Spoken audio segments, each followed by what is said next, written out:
Welcome to Girls Gone Hallmark, a Hallmark review podcast. I'm Megan, and I'm a longtime Hallmark fan. I'm Wendy. I'm a former Hallmark hater. On today's episode, we're discussing Paris is Always a Good Idea, Episode 2, Colin Revisited, which is now streaming on Hallmark Plus. We would love to hear your thoughts on this series. You can email us at hello@girlsgonehallmark.com with your feedback on the first 2 episodes. I love that they dropped back-to-back episodes. Mm-hmm. That's smart. If for some reason you're listening to this episode of Girls Gone Hallmark and you're not watching this show, I would highly recommend that you start watching the show. And I know not everybody has Hallmark Plus. We'll remind you once again that you can get it for free with a library card. We have a tutorial for how to do that on girlsgonehallmark.com. And they're also, if you check out Hallmark Plus on Instagram, they're always dropping promos. And they have one that's a full year for 50% off, which would get you obviously all the way through Countdown to Christmas. So good idea. Something to consider. We are not getting paid by them, but no, just a suggestion. You know what was funny the other day? Just a random side note. We were walking by a Hallmark store and I was with my daughter and she goes, "Hey, there's your guy from Hallmark." Who was in the window? Tyler Hines. Yes. There's your guy. My husband was watching something the other day and he's like, "Look, it's one of your Hallmark guys." But it was Cameron Matheson. I'm like, Cameron hasn't been on Hallmark in a hot minute. Yeah. He's a gaff dude these days. Yeah, husband. Get it together. He must not like the news and notes segment either. Okay, are you ready for a synopsis for episode 2 of Paris is Always a Good Idea? I am. Chelsea begins her journey to reconnect to her past and to find Colin, a sheep farmer in Ireland. Annabelle accompanies her and Knightley grows curious.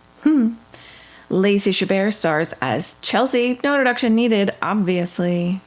When does her Disney movie? Oh, we don't have a date on the Disney Christmas movie yet, do we? Nope. Probably mid-September we'll get all those dates. Oh, I thought you were going to say it comes out mid-September. I was like, what? What? Not like I haven't done this for the last 6 years. Scott Michael Foster co-stars as Jason Knightley, best known for his roles on Greek, Chasing Life, and Crazy Ex-Girlfriend. We last saw him on Hallmark in Return to Office. Rebecca Hansen stars as Sister Annabelle. She has a long list of acting credits and voice work, but this appears to be her first Hallmark project. Oh my God, welcome to the network. Right. Please. I love her. Love, like big heart eye emojis. Love her. Mm-hmm. Stephen Hagen returns to Hallmark as Colin. He starred in last year's Love of the Irish. And fun fact, he appeared opposite Lacey Chabert more than a decade ago in the Hallmark movie A Royal Christmas. Oh, hey. Sean Connor appears as Barkeep Declan. He's another first-timer on Hallmark, but has a growing list of acting credits. Hey, Wendy, what was your first impression of Colin Revisited?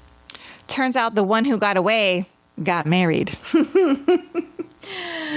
My first impression is I'm stealing Annabelle's "People who know directions are wizards" as my new Real Housewives tagline. This is Oh, Your Housewives Live. Oh, that's hilarious. That is hilarious.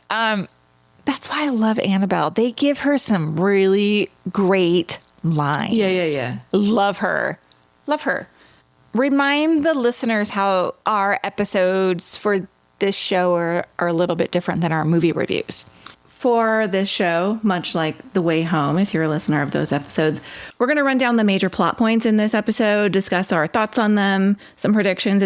Towards the end of the episode, we are going to share some thoughts on the differences between the book and the series so far. Several people in our Facebook group and Instagram have been talking about their thoughts on what they think is going to be different. And we're going to talk about that at the end. I'm very curious, for those of you that read the book before watching the series, your thoughts on the changes. So let's start this episode where the episode starts. We're back in the bridal suite. Yes. Now, I want to ask you a question that seems obvious to me, but I want to make sure it's obvious to you too. They're intentionally not talking about whose wedding this is. Yeah, of course. Okay. She's still leaving her voice memo to whomever. Can't imagine who that could be. I'm sure there's people listening who are like, "Hey, dummies, it's for ... truly me, I'm like, I have no idea. Oh, You have an idea? I mean, who are the two stars? I know, but why would she be leaving Knightley a voice memo? Oh, wait a minute. In this episode, we saw him like running, listening to her in his ears. So maybe this is like their kink. Because her mom did it. Like, Yeah, I get that too now, but still, like why would she be leaving her husband voice memos and not, or her boyfriend or potential husband and not her child? It's different. You see? Yeah. Though the mom did leave voice memos for the dad too. So It's just a storytelling device. I get it, but I thought it was a little weird because there was, she said, here's some context clues when she was talking into the mic, and honestly can't remember if it was at the top of the episode or at the end because it revisited at the end, right? In the episode. Did it? I think so. But she says... I don't think it did, but okay. It didn't? God, I just watched it last night. Take a fish oil, Wendy. She's like, now you know about my parents' love story and then how I got to you. So then is she leaving voice memos for her current dude about all her other dudes? That's the one interesting part of this to me because she uses the line, he made me feel weak in the knees. Yes. And I wondered, is that something I would say about a past relationship? Is that something you want to hear about your lover's past relationship? Right. Like telling the stories of these past romantic relationships, I would tell them differently to my current partner and love of my life than I would to you. Yes, exactly. Yes. So I think that maybe is where I love this series so far. I'm not dogging on it, but that maybe is where this storytelling device falls apart a little bit because, you know, you're just not going to tell the same details. Unless surprise me and she's leaving these voice memos for her future child. Maybe You know? I would have to re-listen to, because I was getting very much like romantic partner vibes. I don't know. But I would have to watch carefully to see if there's some crossover. I'm telling you, if the love of my life was like, oh yeah, that person made me weak in the knees, I'd be like, excuse me. Right. Absolutely. Excuse me. Excuse you. Please, if you guys have theories, email us hello@girlsgonehallmark.com. I'm dying to know. So the other, Annabelle comes into the room and she's like, you're not dressed yet? Chelsea asks Annabelle to fend off the circus for a little bit longer. And Annabelle's like, I love love. What's interesting is Annabelle comments about her dress, which to me puts this more in the Sherry's wedding column. Yeah. Simply because I feel like Annabelle and Sherry's taste would have been so far apart. But Annabelle and Chelsea, Annabelle's sporty girl, like maybe any dress would have been out of her comfort zone. Yeah, perhaps. We just don't know. I guess we'll just have to wait. Yes. Also, does the bridal suite look like it's in kind of a castle to you? Oh, I didn't look that closely. What made it look castle-y to you? There's like brick walls and some of the windows. I don't know. It was giving not just a standard hotel suite. Could it be Boston? It certainly could be Boston. Boston's old. And bricky. I don't know about castle old, but old. Yeah. Yes. You make a good point. Was it Vancouver? I don't know where they filmed this. Well, wait a minute. Oh, I don't know where they filmed I think the stateside scenes. That's the words I'm looking for because they did film it on location, right? Indeed. Like they were in Ireland, which looks so beautiful. And I have to ask because I know you've been there a bunch of times. The weather looks so beautiful during this time. Yeah, they got lucky. That was like gray and rainy all the time. And cold. Yeah, my parents were just there a couple weeks ago, and apparently they, parts of Ireland recorded their hottest temperatures on record while they were there. I think they got lucky in some of these outdoor scenes with the sun especially because I feel like they were filming this earlier this year during the end of winter. Yeah. So maybe even maybe even some was filmed late fall last year. I don't remember. But yes, they got lucky because it's typically gray and rainy. I'm like, she was out on that cliffside in a tank top. I was like, how are you not freezing right now? I know. Well, there's a scene like when Colin's shearing sheep, he's very obviously sweaty, which yeah, not to say that you wouldn't get sweaty if it was cold outside. But Chelsea, actually, I noticed seemed like a little glowy in there as well. Oh. Like she was warm. I mean, it is 75 degrees in Dublin today. Oh, okay. Highs are in the high 60s and 70s for the next 2 weeks. So it's not particularly cold there right now. I know we're jumping ahead, but I have a question about the shearing of the sheep. Yes. Is that how it's done? You hold the animal like that and like shear the belly side of it? I mean, I think so. That looks like back-breaking work. Yeah, I think that's the vibe we're to get. Like he's a manly man who's also quite cultured. I just can't imagine all day like holding up this very heavy animal to shear it. I just was mind blown by it. This stuff you don't see in Southern California, guys. I have no idea. Yeah, and apparently they stink. Yeah, I would have. Well, I guess when you go to like the Orange County Fair. Yeah, the barn does not smell great. That's your sheep experience? Yes, and I'm sure I'm talking to a girl who's probably went to witness an actual sheep shearing in Ireland. Not in Ireland. Okay, there it is, guys. I knew it. Where? No, I've never seen one. I was going to say I've never seen sheep shearing. I mean, I've been to Ireland and Scotland, and I think Scotland has more sheep than people. I don't think I'm making that up. There's sheep everywhere in Scotland. But I used to go to a summer camp on a working ranch, and there were goats. I'm trying to remember if there were sheep. I kind of think there were sheep. But anyway, I knew you would have some real life experience to share there. You know, I did falconry in Ireland. I knew it. I almost said it. Thank you for bringing it up. Let me see if I can find the photos for the show notes. Okay, we can rein it back in. Should we talk about our first segment? Because we haven't even really gotten to it other than briefly whiffing over it. Chelsea and Colin's past relationship. Let's dig into Chelsea and Colin's love. Watching this, I wonder, like, was Colin ever really like the one, or was he just the first? Maybe. You know what I mean? Mm-hmm. Because my takeaway, and it wasn't until the end of the episode where I was like, oh, maybe she wasn't necessarily in love with Colin. Like maybe she was in love with a version of herself that existed when she met him. You know, there was a lot of like, they were drawing a lot of parallels between like who she was then and who she's become now. Sure. Right. And that came via Annabelle and like wardrobe and that kind of element of storytelling. Right. I thought. But I love that they kept referring to Colin as almost like he was local, like a local celebrity. Mm-hmm. Like when Declan was like, yeah, I know Colin. Rolls his eyes. Yeah, I mean, they use Colin as a thirst trap to get people to this farm for sure. Exactly. Because, okay, first of all, I need to talk about the farm tour when they arrive. Yes.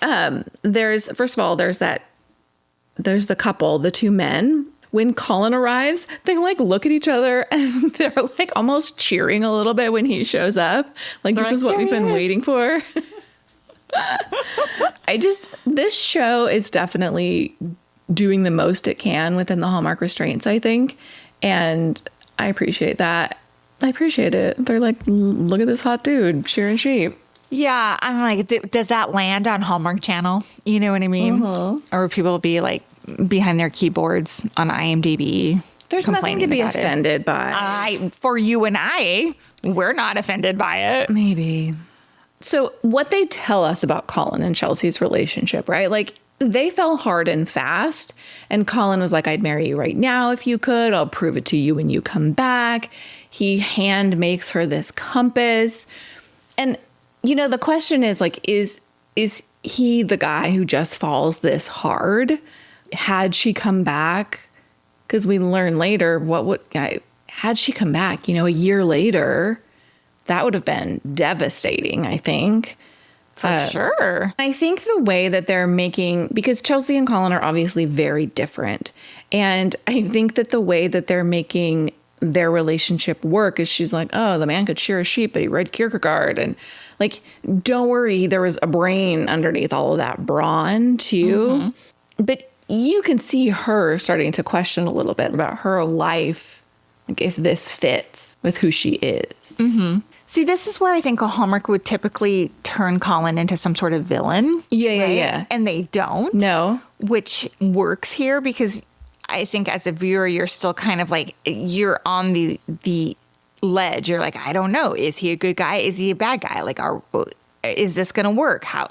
It's not about Colin. It's truly about Chelsea. Right. So that's what I like that's different about it in terms of being like Hallmark formula. Because I think Hallmark formula in their movies, it's typically about like if the guy is a good guy or a bad guy, the girl is always good, right? Yeah. So I like that we have like Chelsea. We're examining Chelsea's life of who she is now. You know what I mean? Like, does the current version of herself, is she looking? No, actually, I think the bigger question is she looking for an old version of herself with revisiting these old lovers? Or is she, like you said, like, is she trying like to fit her current day back into these lives? Does that make sense? I think you're exactly right. Like, is she trying to find some older version of herself, or is she trying to figure out, it has been 10 years. People grow and change and mature, and her life has changed. Do any of these guys fit who she is now? Is maybe the better question. It's a very rich question, and one that I really like that they're asking, because I feel like it's interesting to me as a viewer, as a 48-year-old woman watching this show, going through a big transition in my own life, right? And me kind of searching it for who, like, it's always going to come back to me, guys. But asking like, who am I now that my daughter is leaving the college, right? So there has been these like moments where I'm like trying to revisit like old eras of my life, and does today's current Wendy fit back into those lives, or can I just take this current version of myself and move forward? Yeah. Sorry, that's $100. Thank you. See you in 2 weeks. Like, why don't we take a quick break and we'll come right back to talk about Chelsea and Colin reconnecting.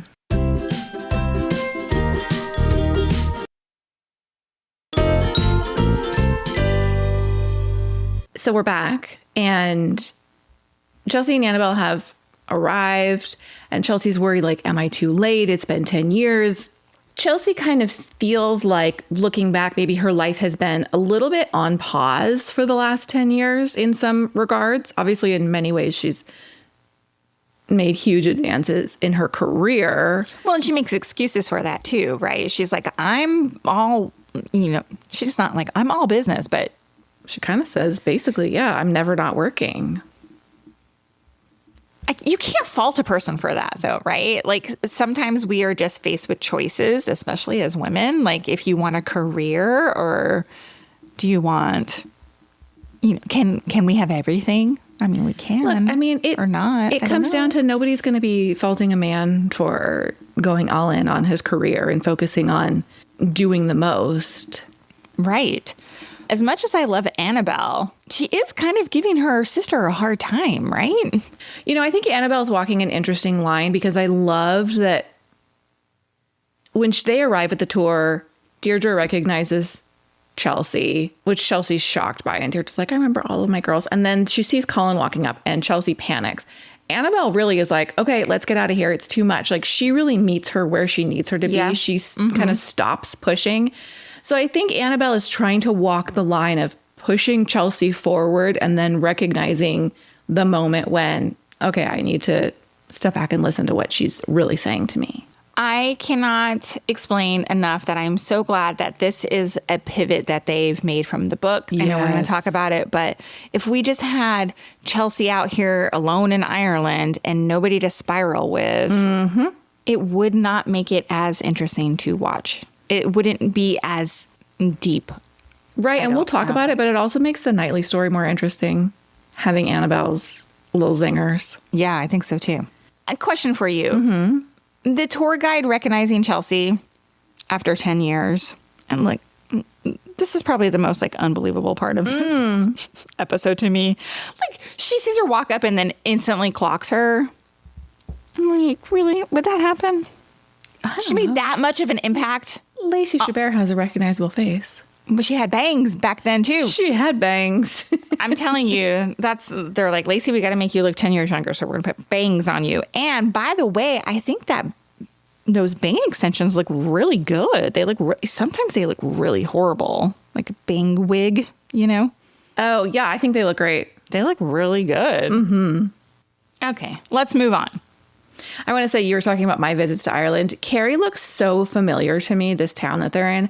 And I texted my mom because we went on a family trip years ago. I don't know, 8, 9 years ago. And I was like, was Kerry the town we went to after we went on the boat? And she was like, I don't remember a boat. And I was like, yeah, you know. Anyway, you know, maybe I'm just generalizing Irish towns, but. Is that where they filmed it at? You know, that's Kerry? a great question. Like, are they actually in Kerry when they're? Yeah, I think so, because it's so unique looking. But I don't know. So stunning when they're like sitting out. Her and Annabelle are sitting out at that little like cafe table in the middle of like a lawn, and it's just surrounded by garden. I was like, that's my dream, right? And then have barkeep Declan bringing you a full breakfast. Yeah. Hello. Please, can we go? Is that the experience we would get if you and I went to Ireland? Yeah, look at Adair Manor and then we'll plan our trip. Wait, wasn't that haunted? Only to me. Okay. It's not officially haunted. Okay. It's haunted by motion sensor lights that turn on their own. Do you guys know my ghost story? Nobody believes me. So funny. There are haunted hotels in Ireland, but apparently not ones I want to go to. No. My parents stayed in one once.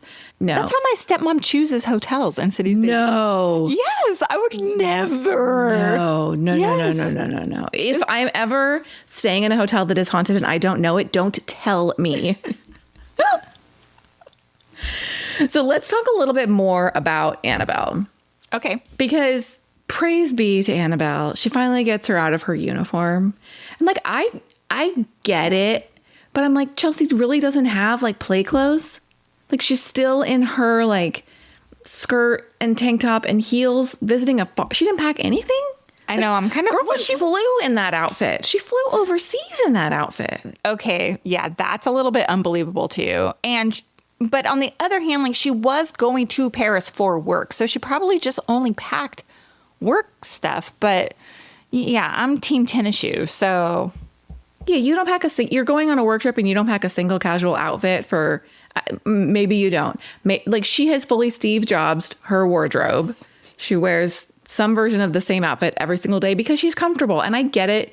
I get the idea that clothes are like your armor and it takes a decision off of your plate and you feel comfortable and you know it works. And it's just one less thing to think about. But obviously it's not working for a farm. I know. I was kind of thinking, like, wouldn't she have stopped to pick up a tennis shoe, like, before going out to the farm? She knows what to expect. Right. She's been there.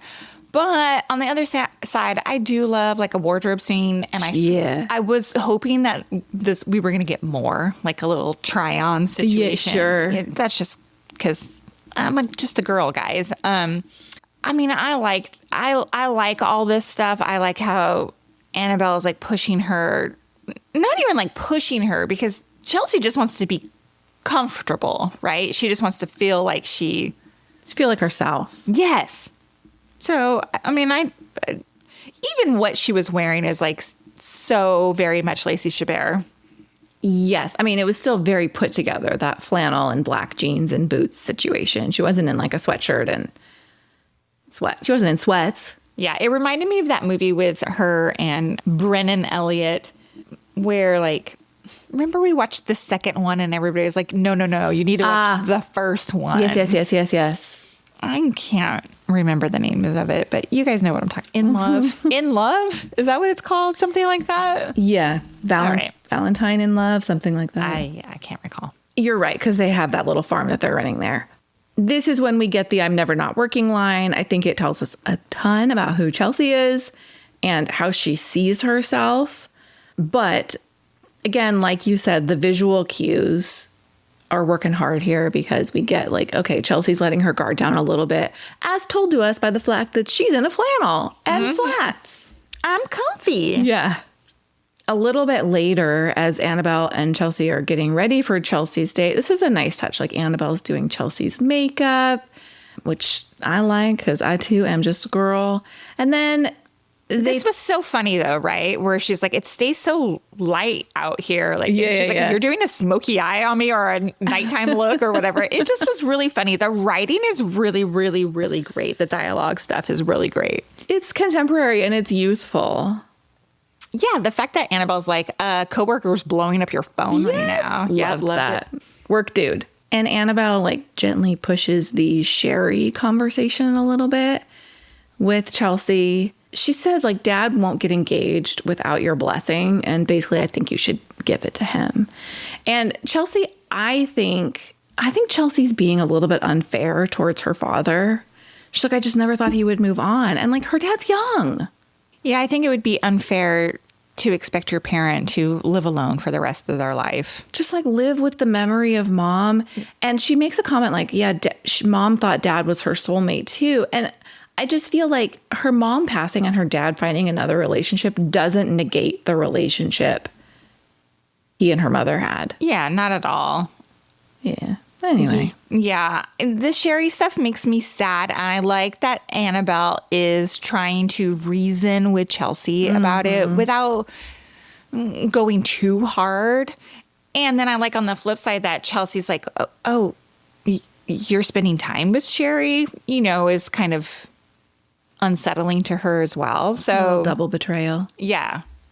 The sister stuff is really good. And they're dealing with some, I don't want to call it trauma, but they are dealing with heavier stuff. Absolutely. If they're not even fully intentionally talking about it, it's just coming out in like these little bits and pieces, Yeah, it's a part of who they are. Right. Well, we get to Chelsea and Colin's date. To me, this is like such a nicely directed scene. Because we have Chelsea sitting there at the table, right, with the beers.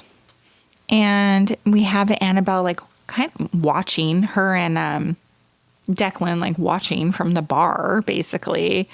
But I just love the pacing of it and the anticipation that is built. Yeah.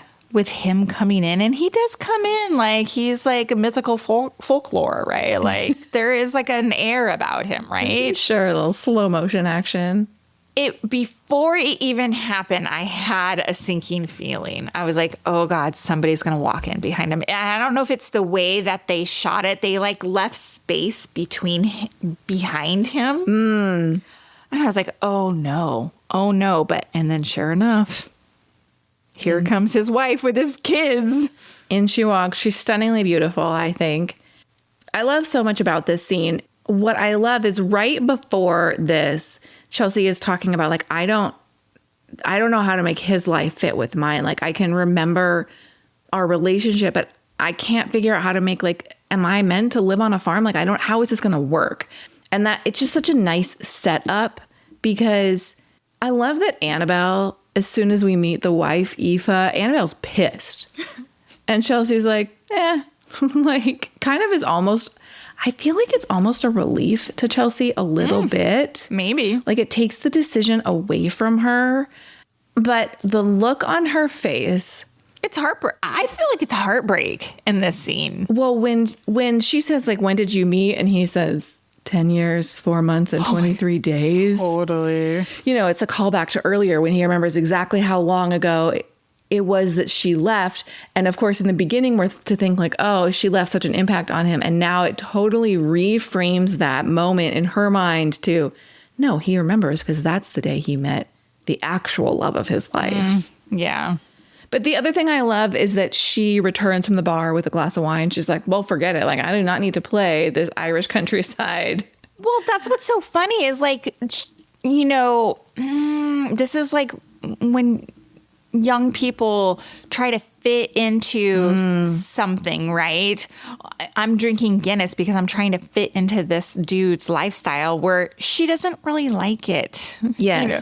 So look at like the bigger picture here. If you step back, she does not fit into this life. Absolutely. And I think over the course of the conversation that she has with Colin and his wife, she realizes how perfectly their lives do fit together. And I think for her, I do think there's a moment of heartbreak. I do think there are moments where you can see like that 10 years line. Oh, that was a gut punch. So well done. But I also think that she just, throughout this conversation, she's like, oh, it was never me. It was never supposed to be me. It doesn't make sense that it's me. And that's why, like, later when she's talking to Annabelle in the car, which we'll talk about, she's not breaking down. Yeah, as you're saying this, heartbreak is the wrong word. It's almost like a line between like being disappointed and also, like you said, like relieved, maybe. Maybe not heartbreak. I don't know. You know, there's always this question of like the one that got away, right? Sure. And you build them up in your mind of like, oh, they were the greatest. And then you revisit and you're like, what? No, that wasn't it. So maybe there is some sort of realization here. Well, the way I saw it is when she's watching all of that happen and she's putting all these puzzle pieces together in her head, I see her revisiting those moments in her past and viewing them through a different lens. Yeah. Even revisiting earlier that day, Colin saying that 10 years line and changing the lens she puts on that, and going back to all the things that Colin, you know, all those moments they had, and just changing the view ever so slightly. I want to talk, before Colin arrives, she has a memory of them in the bar and he's singing to her and she gets very emotional because she's like, what are we doing? I'm leaving. I'm moving on. I have to finish off this job. Like, I'm not from here. All of these things. I read that scene when Colin kind of pushes her to acknowledge that she loves him. To me, it's a little pushy. And I can't decide if I'm framing that after what I've seen or if he's just really trying to get her to be in the same place he is. Interesting. Because he's like, no, why is it so hard? It's so hard because you love me. But he pulls it out of her. Yeah. Interesting. I just can't decide if that is a romantic memory or a little manipulative. Yeah. And someone's going to come after me for saying, just see it for the romance that it is. One question for you. Do you feel like Colin owes Chelsea more of an explanation here? Or an apology even? No. Isn't that interesting? She left. Yeah. It's been 10 years. It's foolish of her to think that he was just like still single and pining after her after 10 years. You know what I mean? So I hope she doesn't go into the next dude thinking the same thing. Like he's just going to be waiting for her. She's just going to be surprised, disappointed, relieved, heartbroken again. Absolutely. No, I don't think you think he owes her an apology? No, I do not. Okay. I think she maybe is upset with him at the beginning when his wife walks in. But I think that changes very quickly. And I feel exactly the same way you do. It's been 10 years. The idea that she left 10 years ago, hasn't been in contact, and he's just sitting around waiting for her to come back and hasn't moved on. He hasn't done anything wrong. Right. So, no, I don't. Let's talk about Chelsea and Knightley a little bit. I love these scenes. They're so good. They're funny. They're playful. The little smile on his face, and he's like, I'm going to go looking for her in her room. Yeah, I mean, I feel like he's absolutely trolling her a little bit, but he doesn't punch down. Like, he's not being mean. Yeah. That must have been really difficult to write, either like the original author or the adaptation, and hard to play as an actor because it's a fine line. You know, you want to make the viewers like root for you, right? Because right now I'm rooting Absolutely. for them. So they're doing it nicely, in my opinion. Yeah, because she and Knightley are in very different places. Like, you can absolutely see how Knightley gets to the place of having feelings, but Chelsea is still so much living in the past. He's not even on her radar romantically. Right. I want to call out some things I like about the Chelsea and Knightley storyline. First, I love that we get their text on screen. Thank you, because they text so much. I need it up on the screen, not just on their phone. Thank you very much. Yep. His Instagram stalking detour to Annabelle's page. Love that. And then I love that he says out loud, she's going to see it. Thank you. This is just like, this is not going to land with everybody. Not everybody's going to know what he's talking about. But that is a very real thought to have when you are looking at someone's Instagram page. And then Annabelle later is like, work guy's been looking at my stories. Let's explain this, because I don't know if everybody knows this. I definitely know my husband is not aware of this. Oh, sure. On Instagram. Yes. I don't even know if he's aware of Instagram stories. Same. If you look at somebody's Instagram stories, the person you're looking at can see who looked at their stories. Yes. So if, say, we are Girls Gone Hallmark on Instagram, we can see you guys looking at our stories. Now, that's not a big deal on our end, but if it's my personal account and I see somebody random looking at my stories who I don't engage with, or maybe I'm not a follower, like that's real sussy. Yeah. What's happening there? Absolutely. So yes, I love that they acknowledged it. Last week I told you I love that he calls her Martin. I love that he calls Annabelle Little Martin. So it's a great little note. I like when he tells her she looks hot. But I also like, he's like, what's your plan if it works out? And that kind of like sends her into a little bit of a panic pre-date. Towards the end of the episode, though, we get like this late night booty call text. Technically, they're talking about work, but it's the middle of the night. And then they FaceTime and they have this like, what about Bob movie banter. And I love that the final button on Knightley is him on a run, listening to her presentation, just doing what she's been asking him to do. Okay, I have so many thoughts here. The first note is Annabelle had told Chelsea, like, oh, I loved how your face lit up when you saw Colin, right? And then you see Annabelle like looking at Chelsea FaceTiming Knightley and also seeing like her face kind of lit up, right? And she's all smiley about it. Yeah, Annabelle. Yeah. Annabelle is. Yeah, exactly. And then the next note I have about him listening. Yes, he's doing what she asked him to do. But now I'm wondering, like, does he just want to feel like close and connected to her? So like he's on a run and he just wants to like listen to her voice in his ears. Yeah. It's kind of. And he's got a little smile. Yeah, you could take it at face value, like, oh, look, he's doing what he was asked and preparing for the pitch or whatever. Or you could look at it like he just wants to hear her voice more. Sure. So yeah, I like it. I like it a lot. Also, I've never seen What About Bob? Have you? Yes, and I don't like it. Is that Bill Murray? Yes. Yeah, no, I've never seen it. And Bill Murray plays Bob. Okay. Who's quite annoying.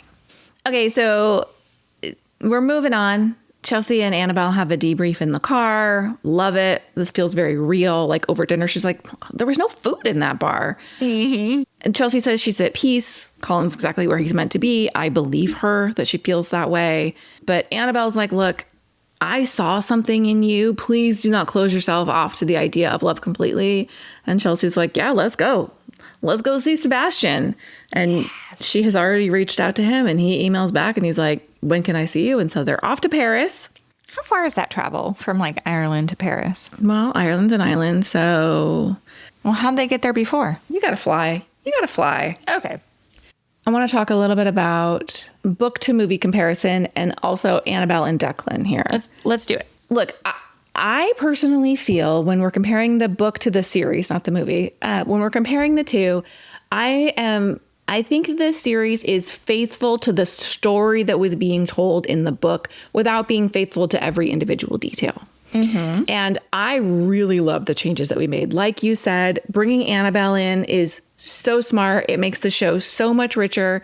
And in addition to that, I love that Annabelle is getting a little bit of her own storyline here. We have a little bit of her backstory. Soccer is so important to her. She had this career-ending soccer injury. I like that we're still kind of circling around that. She also is trying to figure out her identity moving forward, although she's in grad school. And she has this fun little flirtation with Declan, the bartender. I don't know if that's going to go anywhere, but she's not simply serving as a sounding board for Chelsea. She's getting a little bit of her own moment here. Right. Love it too. When we reviewed the book, a lot of people there's a fun scene in the book with pole dancing in Ireland. Obviously, that did not happen. Like, Chelsea has taken the place of all of those, like, little fun, not Chelsea. Annabelle has taken the place of all of those moments with her little zingers. There's also a running bit when Chelsea and Knightley are FaceTiming from Ireland. Chelsea's wearing, like, lamb pajamas or some sort of, like, animal pajama, and it becomes, like, a bit throughout. That doesn't exist. But I'm very curious if people are bothered by the changes in the script. The Colin storyline is very similar. There's some slight adjustments. Like, in the book, she and Colin are like halfway through their dinner and the wife comes like storming in, like, it's your turn with the kids, buddy. And it's a very different vibe. Yeah. Let us know what you think. Yeah, I'm dying to know. Yeah. I know in our Facebook group, somebody was saying like they never read the book prior to watching the movie because it's always so different. And while I agree, I had just responded. I was like, you and I are kind of just letting this live in its own little experience. I don't think people are going to be disappointed. It's a really good series so far. So far, what we've seen. Absolutely. Well, that is a wrap on our discussion of Paris is Always a Good Idea, episode 2. We'd love to hear from you. hello@girlsgonehallmark.com if you have thoughts on this series. And we'll be back next time with more Hallmark reviews. Goodbye. Bye.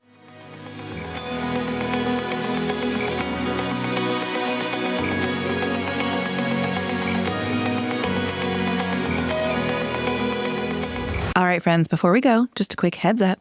You're about to hear some ads. These little gems help us keep the show running and the Hallmark love flowing. So do with that info what you will. Grab a snack, hit the skip button, or maybe, just maybe, listen in and discover your new favorite product. Bye.